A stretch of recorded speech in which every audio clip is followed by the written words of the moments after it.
sutradara tuh selalu bilang gini, emang ini gue tunggu-tunggu nih, emang lo harus mainin film ini gitu-gitu. Jadi kita kayak, kita tuh padahal effort banget loh untuk bisa berperan seperti itu.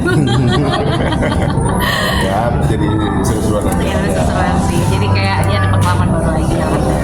Sambil belajar juga sama teman-teman, sama para senior. Tadi juga ngelihat pasangan yang lain kan ada yang bisa kita ambil pelajaran. Senior semua kan, kita paling muda. Itu ada canggungnya nggak sih syuting kerja bareng gitu? Apa ya, pasti ada lah, karena beda kan. Kalau misalnya kita sehari-hari kayak misalnya bikin konten itu kan kita sendiri yang bikin, terus kita kayak bikin tujuan bareng. Nah kalau ini kan kita harus mikirnya bukan cuma berdua aja, tapi kan kita harus bareng sama karakter lain juga gitu. Jadi ya itu mungkin ada penyesuaian lah pasti. Terus kata-katanya juga mungkin kita harus ikutin skrip kayak gitu-gitu. Jadi masih banyak kita beda-beda lagi sih ya. Dan juga sebenarnya kan memang dia juga ini nggak syuting lagi kalau suami istri bukan sama saya gitu. Jadi ketika ini bermain sebagai pasangan kayaknya ya udah ya memang begini gitu. Jadi ibaratnya kalau lagi ditawarin lagi saya ditawarin main film gitu, istrinya bukan dia juga saya kayaknya nggak ngambil juga. Gitu. Ya ini sebagai seorang lelaki aku. Terakhir main film kapan sih Kak? Mas Ari. Terakhir ngambil itu sebentar. Sih udah lama banget kayaknya. Udah lama ya. Aku paling waktu itu cuma ngisi suara kalau aku. Tentu saya. Itu, habis itu kayak belum lagi. Terakhir 16 ya. Ada Cinta. Oh iya. 18. Ini lama banget nih, akhirnya comeback lagi ke dunia film itu ada rasa-rasa apa nih akhirnya balik lagi kangen kan atau emang Ya tadi dipasangkan sama istri sendiri. Ya, banyak hal ya, kebetulan juga ini kan sebenarnya ini teman-teman pengajian, teman-teman kita nongkrong, teman kita ngopi mingguan gitu kan, tiba-tiba gue pengen bikin film nih gitu kan, film tentang apa gini gitu, dan konfliknya ini konflik begini gitu. Pas kita diskusi gitu kan, sempat diskusi juga di kantor mengenai ceritanya, kayak menarik yuk gitu, kita jalanin gitu. Tapi sebenarnya sih kalau dilihat begitu yang paling cocok meranin sosoknya ini sih Nicolas Cage atau Mel Gibson. Adanya cuma dua aja ya, oleh bang itu mau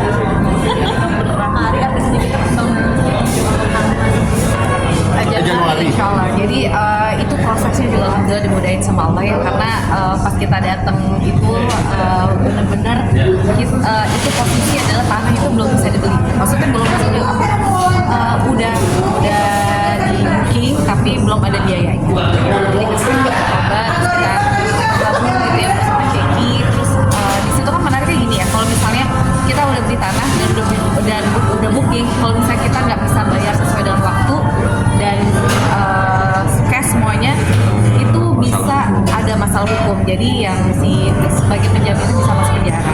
Jadi alhamdulillah ketika kita di sana deg-degan semua, alhamdulillah pertama tanah udah bisa terbeli, itu yang pertama. Terus habis itu nggak lama lagi tahun lalu ya, terlalu bersama sama Muslim juga itu sama Shiren, kita groundbreaking tuh peletakan batu pertama. Alhamdulillah, dan sekarang kita juga besok insya Allah awal tahun juga mau berangkat lagi.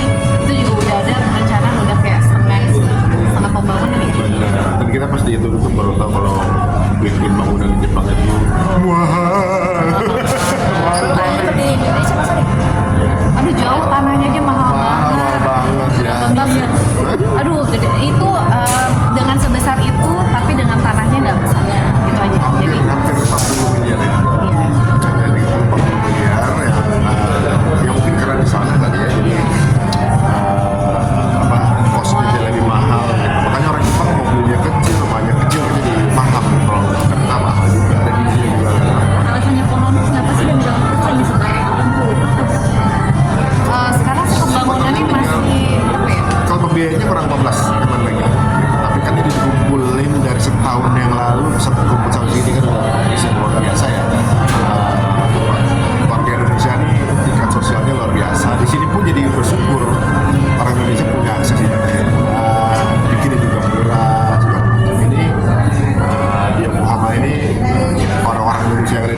waktu di jalan dan ini sebenarnya diaspora Indonesia sana agak sedikit nekat itu udah jadiin aja gitu.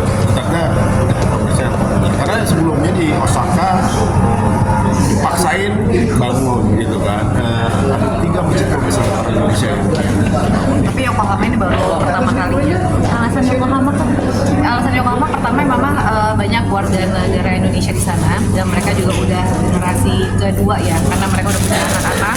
Mereka berpikir bahwa mereka harus dekat dengan agama, mereka harus belajar agama, sedangkan di sana sama sekali belum ada tempat gitu. Mereka selama ini cuma nyewa tempat aja dan itu terbatas dari waktu dan biaya segala macam. Akhirnya mereka memutuskan untuk coba deh bikin masjid di sana. Dan yang kedua juga Islam masuk pertama kali ke Jepang itu melalui Yokohama.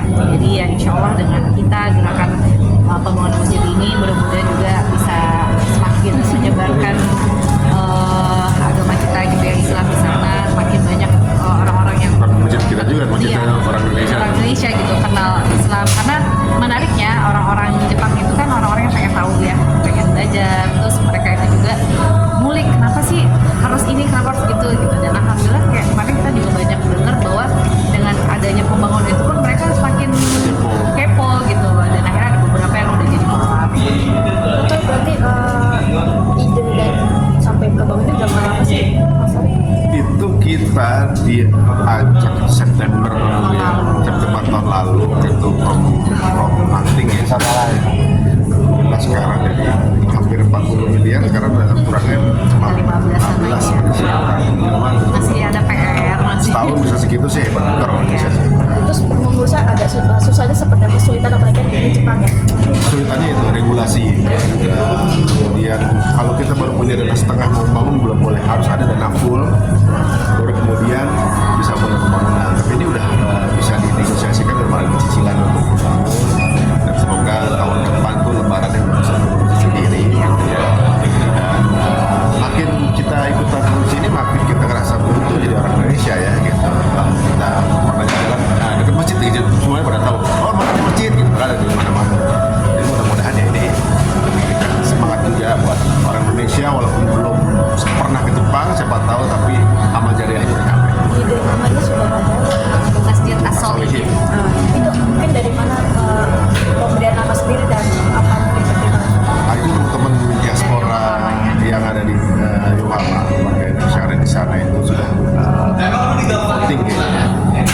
Mereka pengen di tempat ya, orang-orang soleh di situ. Dan itu bukan hanya untuk umat muslim aja, misalnya umat agama lain pengen sowan, pengen istirahat, pengen kenalan, pengen kemudian Indonesian culture di situ, membuat jadi terbuka umum dan dari negara lain pun mau datang ke Ada rencana mungkin mau tinggal di sana atau punya kediaman di sana? Apa ya gitu ya? tahun 2 kali kita ke sana, kita pikir waduh kenapa nggak segalanya tinggal di sana gitu. Tapi memang di sana biayanya lumayan. Jadi kayak mau usah tempat tinggal lah, makan aja tuh lumayan